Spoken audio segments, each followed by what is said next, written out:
Hi, my name's Leah Salmon from Teaching Our Own, and today I'm going to be sharing with you a talk on can homeschooling prevent the prison to school pipeline for the Black Agenda event tackling the schools to prison pipeline held by Cheryl Phoenix Henry. Thank you so much for inviting us to come on and talk about homeschooling as an alternative to sending our children to school if we feel that the schools are not the best place for our children, or we feel that our children are heading in the wrong direction by being in the public school system.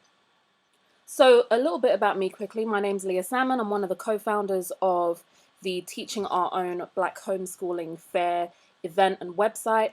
I am a homeschooling mother of 5 children aged between 2 and 9. My children have never actually been to school, so I've homeschooled them the whole time. During the time of homeschooling, during the 9 years that I've been homeschooling, I identified later on in the process that homeschooling fairs and the homeschooling resources that were available to homeschoolers were mainly geared towards people of Caucasian descent.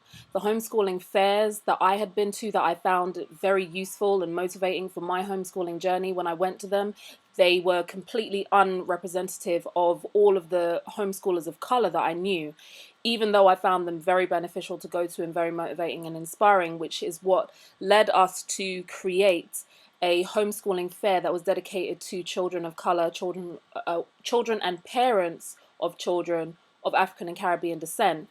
It's a event that we first held last year. We're going to be holding another one again this year, and it's to help empower and inform parents and children and parents of children of African or Caribbean descent to look at homeschooling as a more viable option, and providing talks and seminars and resources to help your homeschooling journey however you want to take it. So that's a bit about me and the organization, but today we're going to really be focusing on how homeschooling can help our children to go in the path and the direction that we would more want for them to go in, as opposed to the direction that we see so many of our young people going in today.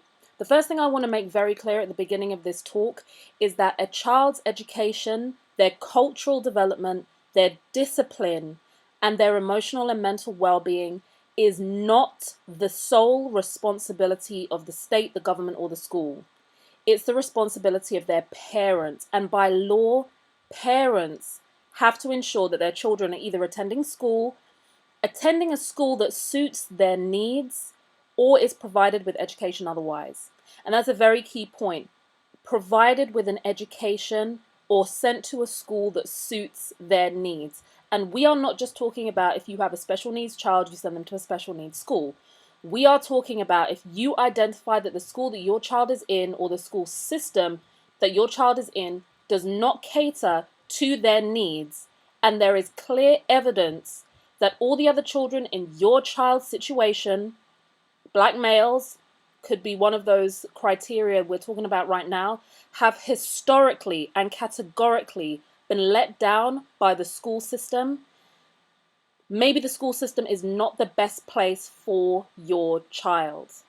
Even if you know of one particular school, one particular borough that is consistently letting down children of color, maybe that is not the borough or the school district you want your child to go to. So, how do we as parents, how and when do we as parents, furthermore, get to do this? How do we get to ensure that our children are either being provided with education otherwise, or attending a school that suits their needs? So let's look at some figures. Let's consider some figures. School children in primary school spend about 6 hours a day in school, 5 days a week. That's about 30 hours in school.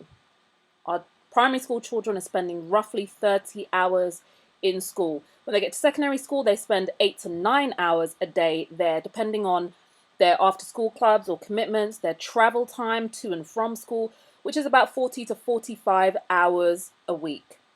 Once a child comes back from school and they eat and they dress, they relax, they chill out for a minute, they do their homework, they bathe, how much remaining time do they have with their parents? The parents who are meant to be ensuring that their child is being provided with an education that's suitable for them.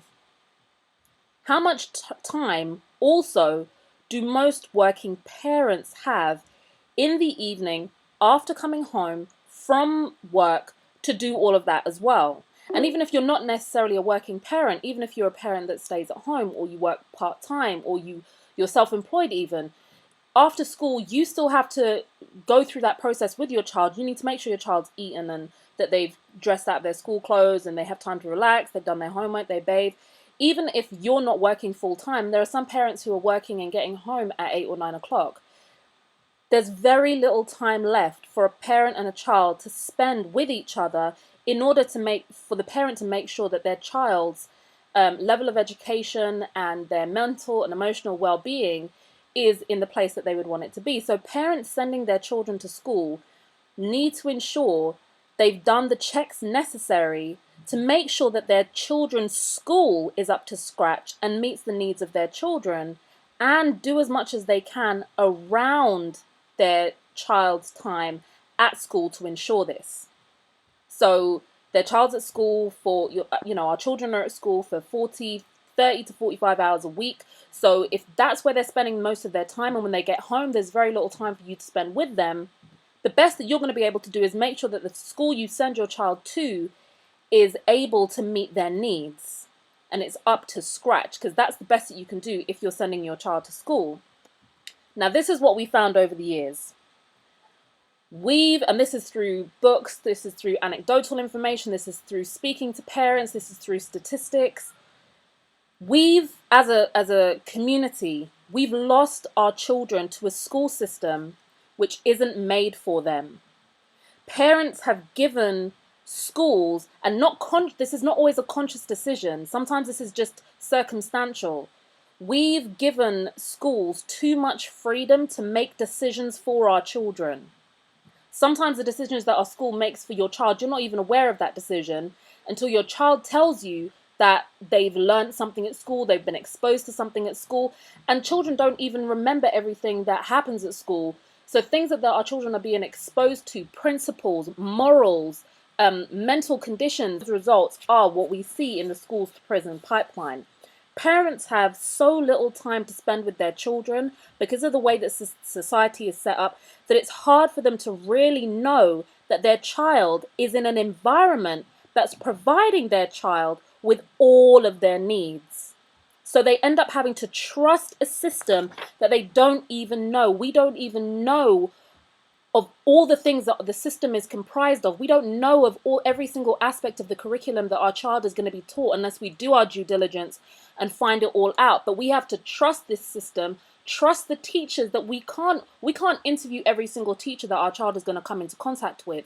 So we literally have to trust that the system our children are spending 30 to 45 hours a week in during their very formative years is the best place for them. We have to trust that they're in the best place. All of this results in a few things, because sometimes the trust that we've put in the system has been misguided and misplaced. It's resulted in parents don't know what their children are being taught, and I'm not just talking academically, but culturally and socially. Parents don't have the chance to grow and bond with their children because we don't get to spend enough time with our children. Parents lose the ability to relate to their children because we don't know what's going on in our child's lives anymore, because we need to spend time with them in order to do that, and the time that we have left to spend with them is very little unless we make an invested effort. Parents lose their children to the streets. Parents are losing their children to the state. Parents are losing their children to the police and the probation service, and parents are losing their children to the prison system. All of these things tie in, and the prison system is currently made up of nearly 50% males between the ages of 16 to 25. What is homeschooling, and how can it help any of these situations that we are finding with our children? Firstly, unlike the traditional definition, when I talk about homeschooling, I'm actually talking about anything that you do with your child, either in place of their schooling or around it, to teach them at home. And that's teaching them academically, culturally, emotionally, spiritually, and mentally. The schools are not equipped to cater for every single need of our child. In fact, the only real thing that they promise to do, or that they are meant to be there to do, is really the academic teaching of your children. The spiritual, the cultural, the emotional, the mental, that has always predominantly been our responsibility. But they are areas that the state has started to claim and do that work for parents, whether the parents are even aware of it or not. So, how can homeschooling, doing anything with your child, or doing more with your child around their schooling while they're at home with you, reduce the amount of children, the amount of our children that are ending up getting lost in the system, from the streets to the state to the police to the probation service to the prison system. All schools are different. That's granted. There are some schools that are far better than others. We have got some amazing teachers in the community who make a concerted effort to make sure that the children in their school of African and Caribbean descent are provided with external teachers and resources and trips and educational materials that does cater to their needs. I fully understand that, and that work is vital, because not everybody is going to hear this message and do anything about it. So we need more of those teachers in the schools. So yes, all schools are different, but almost all schools still suffer from the same fate. With 20 to 35 children per class and 1 to 2 teachers if you're lucky, it's virtually impossible for schools to cater to every need of every single child.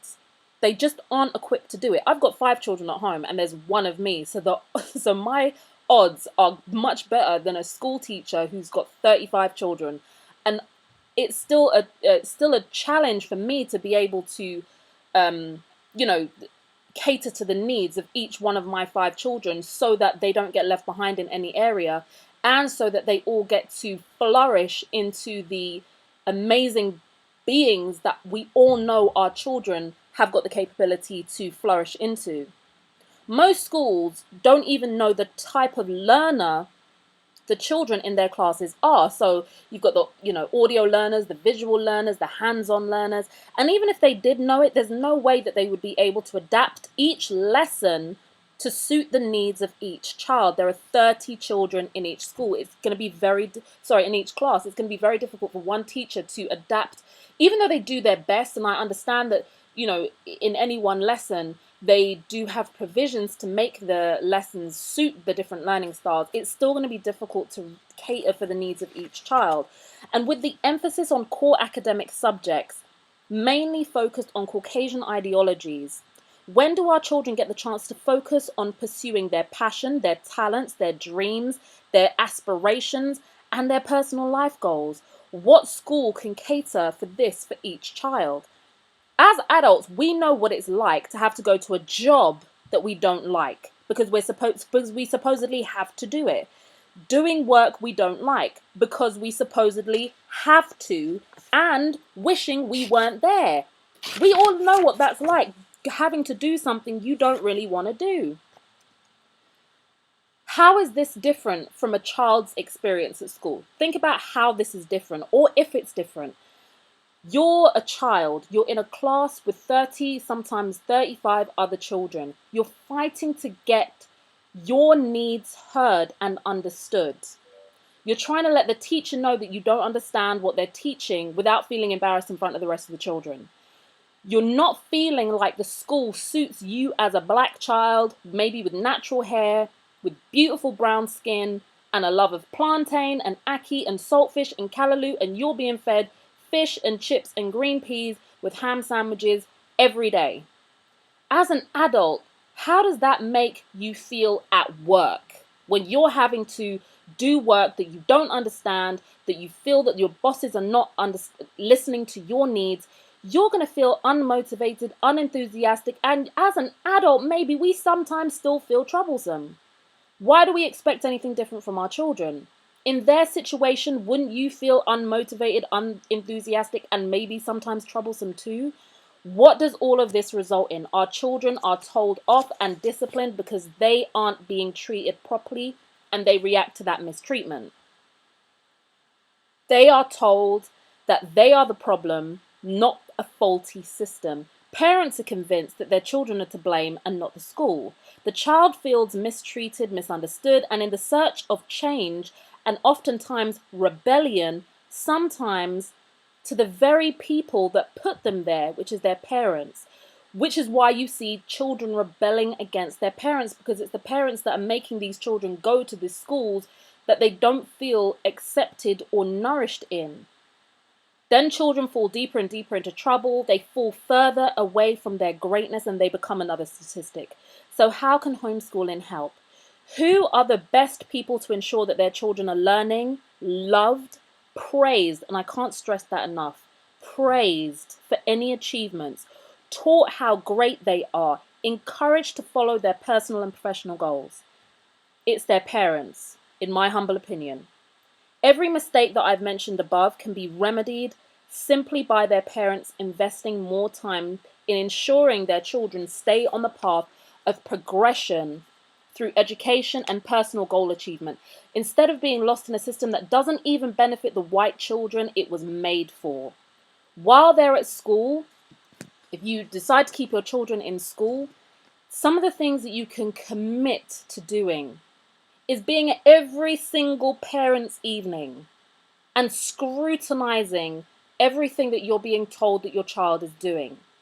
If you can become a school governor, definitely do that. If you can participate in their lessons in any way, definitely do that. Make appointments to visit your child in school or speak to their teacher between parents' evenings to check on their progress so that you can help your child improve on subjects that they are failing in with additional work after school. Take a good hard look at your child and their school and decide if that is actually the best place for your child. Ask yourself if your child is there because it is the best place for them or just out of convenience, because there is always another way. Then 7 things that you can do now to start the process of homeschooling your children are: 1. Set aside 10 minutes a day. Set aside 10 minutes a day to talk to them about their day at school. Listen more than you talk. Don't pass any judgment. Just listen and absorb what it is your children are telling you. They may not want to open up very much at first because they may not be used to having a forum to express themselves without being judged or told off. So in some instances, you may need to regain your child's trust by showing them anything you tell me, I'm not reacting to it. If you tell me you fell asleep during maths, I'm not going to tell you off. If you tell me you were passing notes or sending text messages during geography, you're not going to get in trouble. I just want you to tell me what's happened at school.